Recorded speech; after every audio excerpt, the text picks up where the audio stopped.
Great to see you again. The first official step in getting your season started is officially in motion. I know there are a lot of variables and unknowns still ahead, but just tell me how it feels knowing that your players are headed back to campus and those voluntary workouts are going to start as soon as next week.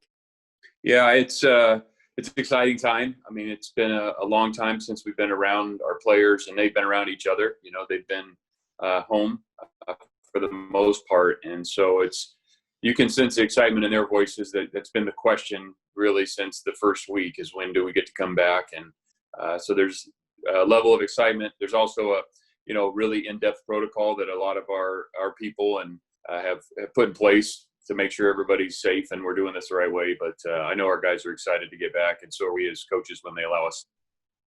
You talk about that protocol. I think it's hard for people on the outside to understand or comprehend how much planning and coordination has gone into this just first initial step.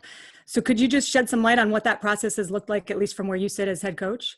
Yeah, there's a lot to it, and thankfully we got a lot of really sharp people here locally, and then at the Pac-12 level, at NCAA, the public health officials. But basically, it starts with how do you get back to campus, and then once you're back, what's that process like? What's the timeline?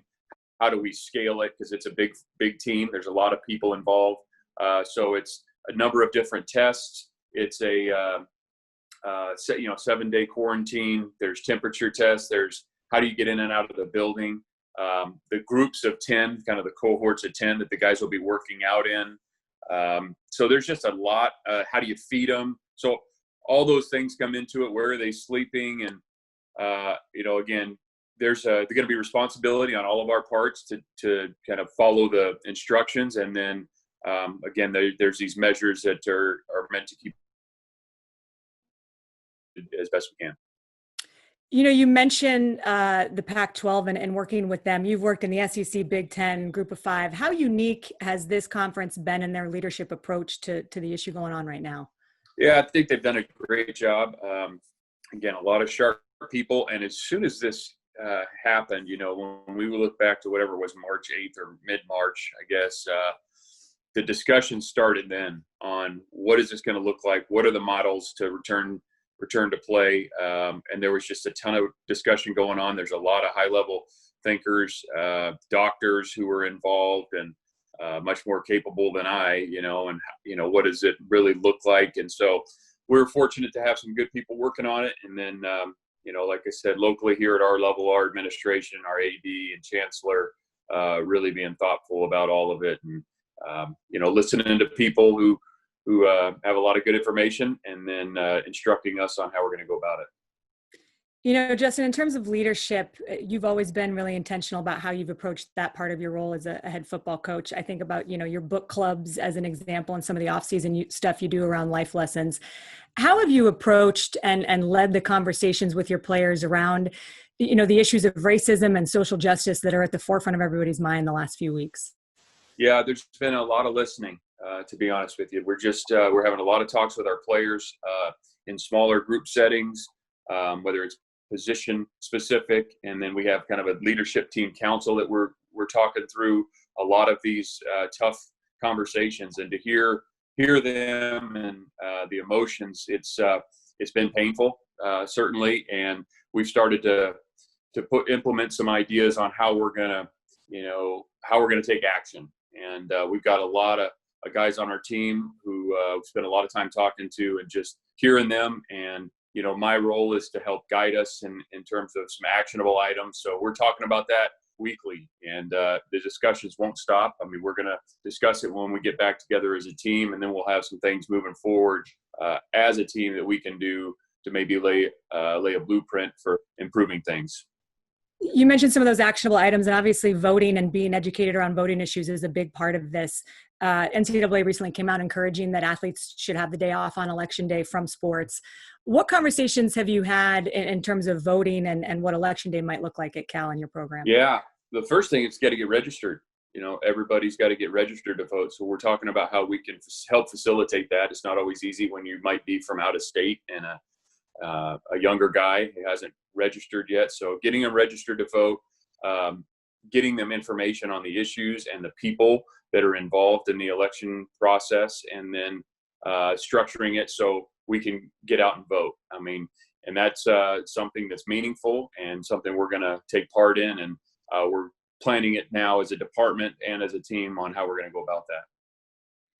Coach, a lot of your players have been active both on social media and in their communities in regards to the issues that we're talking about. College athletes, I think, have a platform like they've never had before, and many want to use it. And in the past, maybe have been afraid to. What's your advice to them on using their voice right now? I think it's really important for them to express themselves. I support our guys 100%. As I mentioned, in listening to them for the past 3 weeks, the frustration and the sadness and the hope, and that they are able to express themselves. And we got some unbelievable young men on our team, and we want to empower them and support them as best we can. And I think it's not going to be overnight where they feel better, but we can do some things as a team to help improve this. We got to keep having those conversations that are sometimes really, really difficult, and I think that'll again give us a little bit of a playbook moving forward on how we can improve things at a local level, within our team, and then affecting people outside of our team.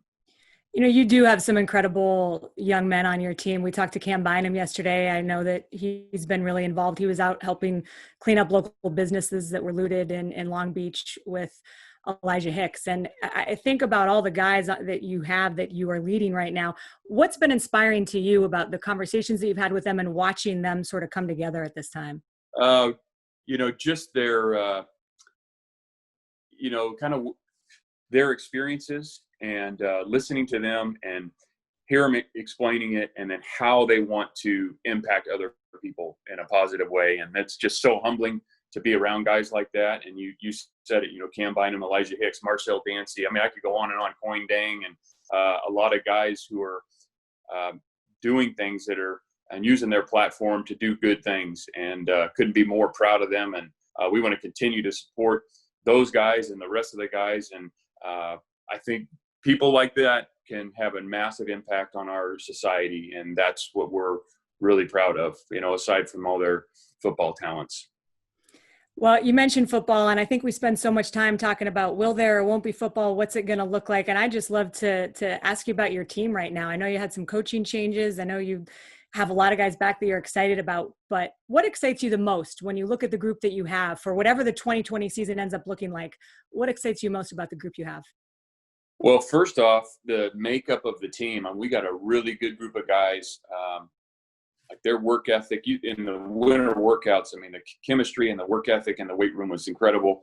How they kind of come together and play together. I think they really like each other. I mean, that can be a really valuable tool among a team. And so I think the chemistry amongst the group, and then, offensively got a lot of experience coming back, and some really good young playmakers. Defensively, we lose a couple key players, but I think there's some young guys ready to step up and who are hungry to get out there and make an impact. So really got a good group of guys, and they're just so eager. I mean, I know how excited they were in winter to start spring football, and unfortunately that got cut short, but I know they're excited to get back and start working together again.